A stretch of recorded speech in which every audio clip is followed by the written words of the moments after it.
这个单元要为大家介绍的是亲密关系与依附关系。依附关系呢，是我们在婴幼儿的时期跟照顾我们的人所建立的一个非常重要的社会关系。那么在婴幼儿时期，我们跟主要照顾者之间的关系有可能是有不同类型的依附关系的。例如，我们可能是安全的依附型，也可能是焦虑依附型，也可能是逃避依附型。到了青少年时期，我们开始建立与他人的亲密关系的时候，在我们之前幼年时期家庭当中所建立的关系，也间接会影响着我们与他人的亲密关系。那么首先来介绍安全依附的这种类型的影响。那安全依附型是当我们很年幼的时候，我们可能非常有爱心，很愿意支持我们，也对我们呢有非常高的一种关注，一种热切，那一种关心关怀的父母，我们跟他们之间有着安全的依附的关系。当我们成长到成人的时候，可能我们也会认为自己和别人所建立的，和另外一个人所建立的亲密关系，应该是可以被安全信任，而且认为这样的关系最后发展出来的爱情的一种形态，应该是充满着幸福、信任，也有很多的彼此的了解在其中。Schmidt 在2004年的研究当中呢，指出来，针对成年人的爱情的依附，发现80%的文化当中，安全依附的爱情是最常见的。尤其在东南亚的国家，我们更希望是全心全意的爱情。当然，每一个国家当中的爱情的依附形态，大部分都和那个社会的特质有一些关联。那么逃避依附型呢，是指的是我们在幼年的时候，可能被经常要求我们的父母所照顾，他们要求我们早一点独立，他们很可能有的时候会照他的心意行事，而我们要配合。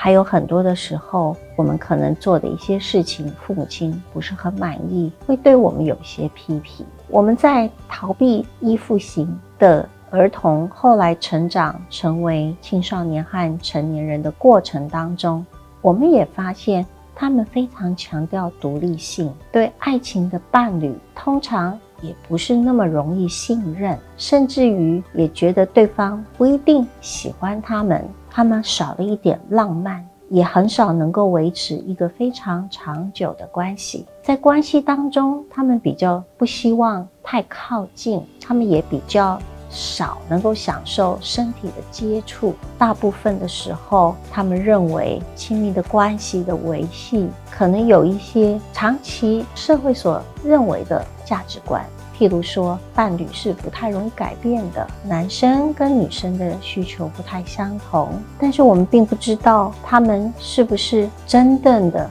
内心的想法跟他外表的行为是一样。所以在逃避型的依附关系当中，我们常常看见一种保持距离的爱情关系。拒绝依附关系的成年人通常有的在幼年时期一个不可以太过于值得他们信赖的父母，通常照顾他们的方式常常不是很公平，或者是没办法预料，因此他们成人之后所营造的亲密关系，通常会很担心他所要的可能对方没办法给予，他们也不太确定自己是不是敢去爱对方，也不太想和对方在一起非常长的时间，因为早年的那一种可预测以及不是很被公平的对待的影响是存在的。但是他们也可能对伴侣充满了妒忌，还有高低起伏的情绪，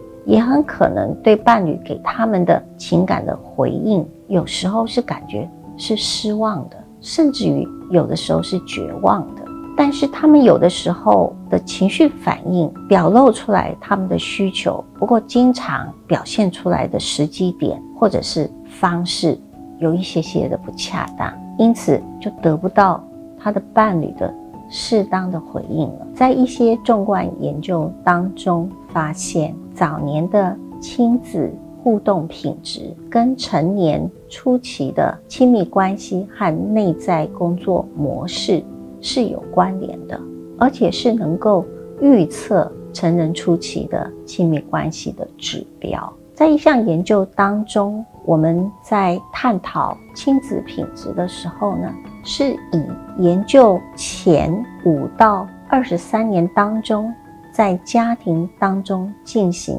访谈、观察、评估所得到的亲子品质的资料与测量，然后到了成人之后来探讨这些参与者他们的亲密关系。研究发现，这些参与者在成人时期的亲密关系跟他在早年的亲子关系当中的品质或是类型是有相关联的，而且有相当的一致性。我们就发现幼年的亲子互动的品质可能影响是非常的重大以及深远的。那许多人就想问一个问题，那就是对于早年的依附关系、亲子互动的品质有这么大的影响力，是否能够被改变呢？是否还有机会去做一些不同的调整或者改善呢？我们也发现这个时候我们就会需要知道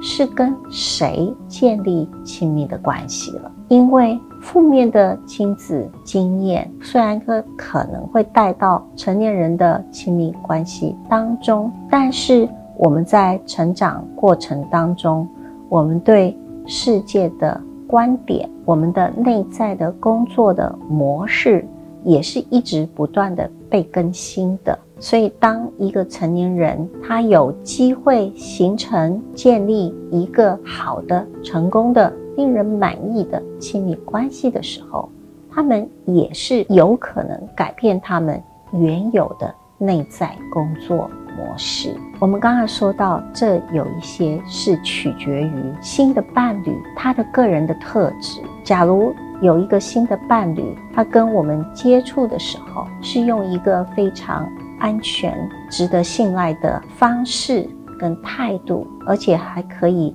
敏锐地觉察到我们的需求的时候，那这个时候我们就有可能用一种比较温和、温柔的方式来回应。在这样的过程当中，形成了一个回馈的回圈。在这个回馈的回圈当中，我们发现原来有的不安全感，原来有的不信任感，这时候都有可能透过这样子的回馈回圈而得到修正或者是改善，形成了更有利的内在工作模式。而随着时间